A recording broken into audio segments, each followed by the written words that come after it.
자, 인증샷 문화가 바꿔놓은 경제 현상 가운데 대표적인 거 하나만 꼽아라 하면 저는 그 호텔 망고 빙수 현상을 꼽겠습니다.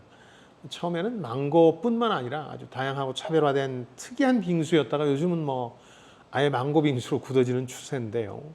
그러니까 매년 이맘때쯤이면 언론이 몇몇 특급 호텔 망고 빙수가 얼마더라 하는 기사를 주기적으로 실을 정도가 됐습니다. 올해 역시 10만 원을 넘어섰다는 기사가 지금 주요 뉴스로 다뤄질 정도입니다.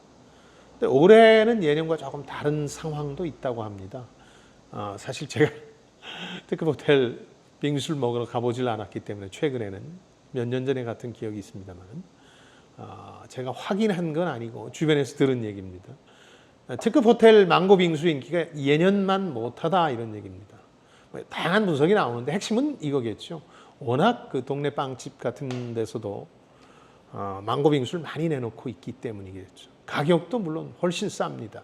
근데 인증샷이라는 관점에서 보면 지금까지는 비싸도 특급 호텔 빙수를 시켜서 이걸 사진 찍어서 올리는 게 훨씬 멋져 보였는데 지금은 성심당 같은 인기 있는 빵집에 망고 빙수 사진을 올리는 게 훨씬 핫해 보인다는 거죠. 근데 대전 직영점 4곳만으로 지금 국민빵집이라는 SPC를 넘어선 이 회사의 인기는 갈수록 더 높아지고 있는데요. 이번에 7,000원짜리 망고 빙수를 내놨다고 그러죠. 이건 뭐 특급 호텔 뺨으로 한 대 세게 때리는 격이죠. 특급 호텔 측도 억울한 점은 좀 있겠죠. 우리는 그냥 망고가 아니라 훨씬 더 비싸고 맛있는 풀망고다. 뭐 억울하다고 하겠지만 인증샷에서 그 두 가지 차이가 이렇게 두드러지지는 않습니다.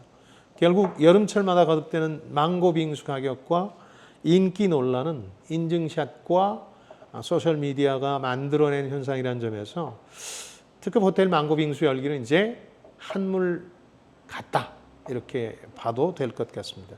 제가 왜 이 에피소드에 관심을 가지느냐, 별것 아닌 이 일이 우리 경기 회복론의 부정적인 전조처럼 보이기 때문입니다.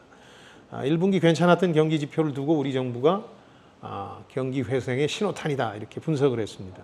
2분기 수출이나 이런 지표가 다시 나빠졌기 때문에 결국 1분기 깜짝 쇼는 회복 징후라기보다는 워낙 지난해 1분기가 안 좋았기 때문에 기저효과가 아니냐 이런 지적이 나왔죠. 저는 수출이나 이런 부분에서 앞으로도 이제 깜짝 실적을 기대하기는 어렵기 때문에 내수, 건설 경기나 이런 것도 위축돼 있어서 민간 소비가 상당히 중요하다고 보는데요. 이건 미국도 마찬가지입니다. 지금 미국은 노동시장 지표가 갑자기 악화되는 바람에 경기 침체 불안감이 커진 건데 아직까지 민간 소비는 견고합니다. 그러니까 미국 민간 소비가 무너지기 시작한다 그러면 그건 경기 침체라고 보시면 됩니다. 근데 경제 전문가들이 미국 경기 침체에 대해서 한 6개월간은 안 올 것이다. 그 가능성을 50% 미만으로 보고 있는 것도 아직 미국의 민간 소비가 견고하기 때문입니다. 우리도 경제가 살아나려면 이 민간 소비가 좋아져야 되는데 그렇지 못합니다. 이 팬데믹과 그 후의 기간 동안에 경제활동 인구들, 쉽게 얘기해서 돈 버는 분들이 보상 소비를 통해서 민간 소비가 그나마 유지됐었는데 이것도 상당 부분 사라지고 있는 상황입니다. 그러니까 신라호텔 망고 빙수보다는 성심당 망고 빙수를 선택하는 거죠. 그러니까 전체 경기뿐만 아니고 지금 부동산을 포함해서 다양한 분야에서 경제 회생론이 나오고 있는데 전혀 이 회생론은 탄탄한 근거가 없는 겁니다. 오히려 금융 불확실성만 지금 커지고 있는 상황이기 때문에 성급한 낙관론은 주의하셔야 되겠다. 이걸 기반으로 한 투자는 실패로 이어질 수 있다는 점도 제가 경고드리고 싶습니다. 마지막으로 이런 짤막한 에피소드를 통해서 경기를 판단하는 게 무슨 의미가 있냐 하실 수도 있는데 아예 의미가 없는 건 아닙니다. 미국의 전설적인 앨런 그린스펀 전 연준 의장 같은 경우는 숫자를 해석하는 와중에 간혹 그 뉴욕 맨하탄의 쓰레기 처리장에 들러서 이 변화를 살펴보곤 했다고 합니다. 그러니까 숫자 말고도 경기를 짐작할 만한 요소는 우리 주변에 많다는 얘기고 저도 많이 실감을 합니다.